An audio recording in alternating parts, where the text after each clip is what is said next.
স্কুলের জ্যামিতি বইয়ের কথা মনে আছে? ওই যে এক কোণায় একটা সূত্র থাকতো, যেটা ছাড়া হয়তো আজকের জিপিএস বা আমাদের টিভি স্ক্রিনটা একদমই অন্যরকম হতো। হ্যাঁ, ঠিকই ধরেছেন, পিথাগোরাসের উপপাদ্যের কথাই বলছি। চলুন না আজ এই ভীষণ পরিচিত সূত্রটার পেছনের অসাধারণ গল্পটা একটু জেনে নেওয়া যাক। তো একদম শুরুতেই একটা খুব সহজ প্রশ্ন।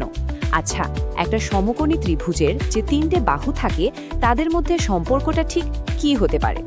শুনতে খুব সাধারণ লাগছে, তাই না? কিন্তু বিশ্বাস করুন, এই একটা প্রশ্নের মধ্যেই কিন্তু লুকিয়ে আছে পুরো উপপাদ্যটার মূল রহস্যটা। আর আমরা এই আলোচনা জুড়ে ঠিক এই প্রশ্নেরই উত্তর খুঁজে বের করব। আচ্ছা, তাহলে আর দেরি কেন, চলুন রহস্যটা সমাধান করা যাক। একদম প্রথম ধাপে আমরা জেনে নেব এই উপপাদ্যটা আসলে কি, মানে এর আনুষ্ঠানিক সংজ্ঞাটা কি বলছে। উপপাদ্যটা যেটা বলছে সেটা হলো, একটা সমকোণী ত্রিভুজের অতিভুজের উপর যদি একটা বর্গক্ষেত্র আঁকা হয়, তার যে ক্ষেত্রফল হবে সেটা ত্রিভুজটার বাকি দুটো বাহুর ওপর আঁকা বর্গক্ষেত্র দুটোর ক্ষেত্রফলের যোগফলের সমান হবে। জানি জানি, একটু জটিল শোনালো, তাই না? চলুন এটাকে আরও অনেক সহজ করে দেখা যাক। আর এই পুরো বিষয়টাকেই প্রকাশ করা যায় একটা ছোট্ট কিন্তু অসাধারণ সূত্র দিয়ে। হ্যাঁ, সেই বিখ্যাত সূত্র a² + b² = c²। এটা সম্ভবত গণিতের সবচেয়ে পরিচিত সমীকরণগুলোর মধ্যে একটা। কি ভীষণ পরিষ্কার, তাই না? একদম সংক্ষিপ্ত কিন্তু প্রচণ্ড শক্তিশালী। আর এই সহজ দেখতে সূত্রটাই, বিশ্বাস করুন, জ্যামিতির একটা বিশাল জগতের দরজা খুলে দেয়।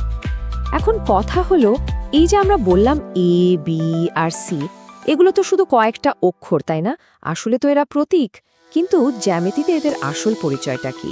সূত্রটা যদি ঠিকঠাক বুঝতে হয়, তাহলে কিন্তু আমাদের সবার আগে ত্রিভুজের এই তিনটে বিশেষ বাহুকে ভালো করে চিনতে হবে। এই যে এখানে একটা সমকোণী ত্রিভুজ দেখা যাচ্ছে, এর তিনটে বাহুর কিন্তু তিনটে আলাদা নাম আছে। দেখুন, যে দুটো বাহু মিলে ওই সমকোণটা তৈরি করেছে, তাদের একটাকে আমরা বলি লম্ব আর অন্যটাকে বলি ভূমি। আর সমকোণের ঠিক উল্টো দিকে, মানে ওই যে সবচেয়ে লম্বা বাহুটা, ওটাই হলো অতিভুজ। আমাদের সূত্রের আসল হিরো ওই সি। তো সূত্রটা জানা হলো, বাহুগুলোকেও আমরা চিনে ফেললাম। কিন্তু প্রশ্ন হলো, আমরা কিভাবে নিশ্চিত হব যে a² + b² = c²? এই কথাটা আসলেই সত্যি, শুধু মুখে বললেই তো হবে না। চলুন এবার সেটারই একটা জ্যামিতিক প্রমাণ দেখা যাক। আর এটা কিন্তু দারুণ মজার একটা জিনিস। প্রমাণটা বোঝার জন্য একটু মন দিয়ে দেখতে হবে। প্রথমে ধরা যাক ABC একটা সমকোণী ত্রিভুজ। বেশ, এবার দেখুন আমরা কি করছি। বি বিন্দু থেকে অতিভুজ মানে AC এর উপর একটা লম্ব টানলাম। এতে কি হলো?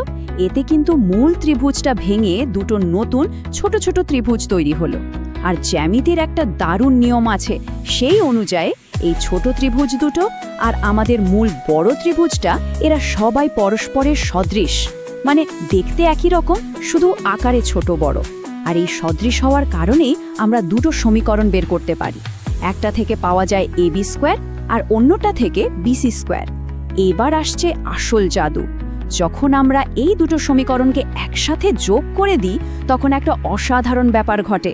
সব কাটাকুটি হয়ে যোগফলটা দাঁড়ায় AC², অর্থাৎ আমাদের অতিভুজের বর্গ। তাহলে শেষ পর্যন্ত কি দাঁড়ালো ব্যাপারটা? দাঁড়ালো এটাই, AB² + BC² = AC²। প্রমাণিত। আমরা কিন্তু ধাপে ধাপে একদম চোখে আঙুল দিয়ে প্রমাণ করে ফেললাম যে সূত্রটা আসলেই কাজ করে। আচ্ছা, সূত্রটা তো প্রমাণ করা গেল, কিন্তু জানেন, গণিতের জগতে এমন কিছু স্পেশাল সংখ্যা আছে যারা এই সূত্রের, বলতে পারেন, দারুণ ভক্ত। মানে এরা সব পূর্ণ সংখ্যা, কিন্তু নিয়মটা একদম নিখুঁতভাবে মেনে চলে। আর সেজন্যই তো এদের একটা বিশেষ নামও দেওয়া হয়েছে। এদেরকে বলা হয় পিথাগোরীয় ত্রয়ী বা পাইথাগোরিয়ান ট্রাইপলস। এই টেবিলটার দিকে একটা তাকান, কি অসাধারণ একটা মিল। যেমন ধরুন 3 আর 4, এদের বর্গ করলে হয় 9 আর 16, যোগ করলে কত হয়? 25, যেটা কিনা ঠিক 5-এর বর্গ। কি অদ্ভুত, তাই না?